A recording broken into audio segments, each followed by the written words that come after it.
ప్రభుత్వం నిధులు వస్తాయి. అయితే ట్రాఫిక్ వస్తున్నాయి. చాలా వరకు ప్రభుత్వం సరిదిద్దాలని ప్రయత్నం చేస్తుంది. మరి నేషనల్ హైవేస్ చూస్తే మనకి మన దేశంలో 72 నేషనల్ హైవేస్ ఉన్నాయి. అలాగే మరి అతి పెద్దది మన దేశంలో నేషనల్ హైవేస్ వెళ్తూ మరి నేషనల్ హైవేస్ కూడా వెహికల్స్ ఎక్కువ పోతున్నారు, ట్రాఫిక్ ప్రాబ్లమ్స్ వస్తున్నాయి. And yearly more than 20,000 people was died by on road accidents.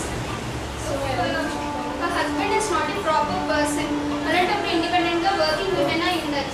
అంతేకాకుండా ఏంటంటే ఇప్పుడు తను ఎడ్యుకేటెడ్ అయి ఉండి తను పని చేస్తూ ఉంది అంటే తనకి చాలా నాలెడ్జ్ అనేది ఉంటుంది అన్నమాట. అంటే ఏంటంటే ఇప్పుడు తన పిల్లల హెల్త్ కానివ్వండి, తన హెల్త్ కానివ్వండి, చాలా కేర్ అనేది ఉంటుంది అనమాట. వాళ్ళంతా చాలా ప్లాన్గా ఉంటారు. అంతేకాకుండా జనరేషన్ గ్యాప్ అనేది ఉండదు. ఎవ్రీ ప్రాబ్లం తన పిల్లలు ట్రాఫిక్ ఆన్ ఇండియన్ రోడ్స్.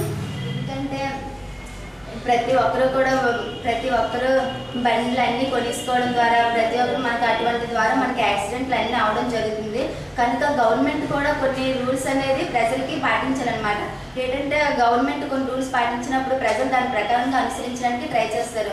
అదే సర్టెన్ ఏజ్ వాళ్ళకి గవర్నమెంట్ సర్టెన్ ఏజ్ వాళ్ళకి అనేది వాహనాలు ఇవ్వడం అనేది జరిగితే అప్పుడు ప్రజలు కూడా అవును గవర్నమెంట్ ఇంత ఏజ్ వాళ్ళకి గవర్నమెంట్ కూడా వెహికల్స్ ఇస్తుంది అనేది అర్థం చేసుకుని వాళ్ళ కొనుక్కోవడానికి ట్రై చేస్తారు అన్నమాట. ఇప్పుడు అందరికీ ఉమెన్స్కి అంత ఈక్వాలిటీ లేదని నా అభిప్రాయం.